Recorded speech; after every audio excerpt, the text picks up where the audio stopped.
मुझे तमाम नौजवान आईपीएस लोगों ने ही बताया कि कभी किसी सीनियर ने कोई काम कहा कि भाई इसको बंद कर दो फलाने मेरे गांव में, अगर वो असमर्थता जता दिए नहीं बंद कर पाए तो जिस दिन वो उनके हत्थे चढ़ गए उस दिन वो निपट गए। ये कड़वी सच्चाई है, इसको स्वीकार करिए। मुझे आईपीएस अधिकारियों ने बताया। फिर दरोगा की तो बात ही छोड़ दो, सब दूध के धुले नहीं है, ये भी बड़ा संकट है। इसीलिए ये दिन देखना पड़ा कि 8 लोग कुर्बान हो गए। फिर भी दरोगा जो है वहां का वो 2 बटन खोल के घूम रहा है सस्पेंड होके। इसीलिए ना, ये विकास दुबे ने नहीं मारा, ये पुलिस ने पुलिस की हत्या करवा दी। इतना बड़ा नरसंहार मैंने नहीं देखा पुलिस का। नक्सली मारते हैं, समझ आती है बात। छविराम वाला प्रसंग मुझे याद है, लेकिन ये तो इन दोनों से हटके। अब आती है भविष्य में क्या होना चाहिए। मुझे लगता है कुछ बड़े कदम उठाने होंगे सरकार को। ये ट्रेडिशनल परंपरागत जांच फाइल, इससे कुछ नहीं होना। इसमें अधिकारियों का टीएडीए बन जाता है और काजू खराब होता है, काजू पेस्ट्री जूस वगैरह का खर्चा और हो जाता है हमारे टैक्स के पैसे का। उसकी जरूरत नहीं, अपने घर ही नाश्ता करें अधिकारी, वो ज्यादा ठीक है। मीटिंग में 10-5 लाख रुपया खर्च करें, ये सब ठीक नहीं। नोएडा, ग्रेटर नोएडा, गाजियाबाद में कविनगर और ये जो नया लखनऊ है इसमें विस्तार वाला, इसमें जरा ये जांच करा ली जाए कि जो 500 मीटर, 400 मीटर, 800 मीटर, 1000 मीटर की कोठियां हैं, ये किनकी हैं।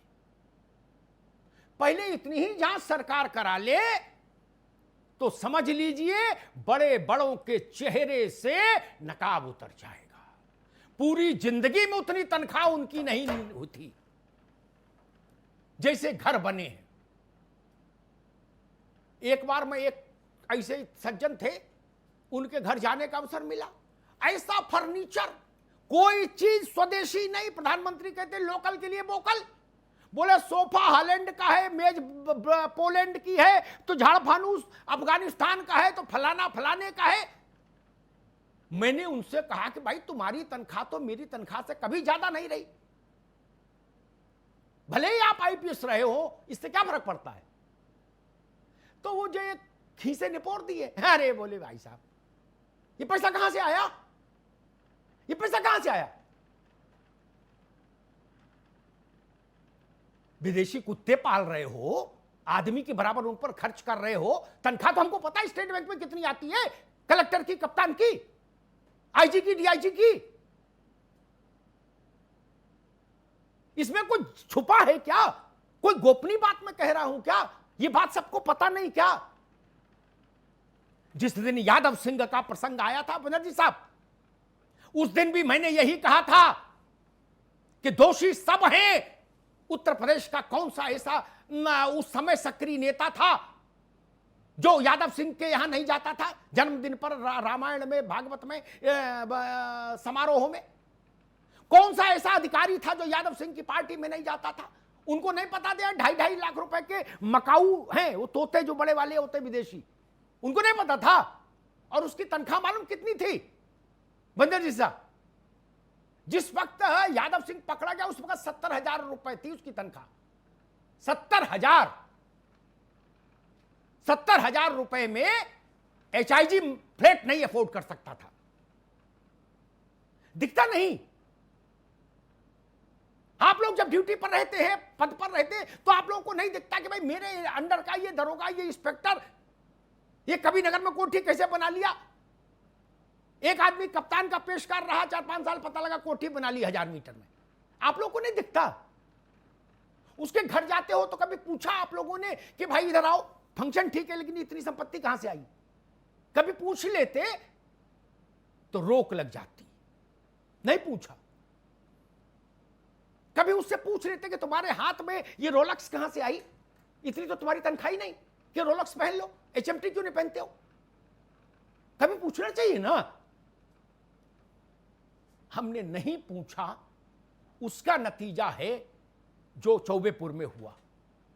कभी बनर्जी साहब हैं, चाहे सुब्रत त्रिपाठी हैं, चाहे सागर साहब हैं, कभी आपका मातहत आया हो प्राडो क्या होता, कौन कंपनी है, चश्मा बनाती विदेशी, नेता लोग तो पहनते ही हैं, कभी आपने उससे पूछा कि भाई तू तो डिप्टी एसपी है, तेरे पास ये प्राडो कहां से आया? कभी पूछा? जो प्राडो देगा वो जुआ भी सट्टा भी चलवाएगा।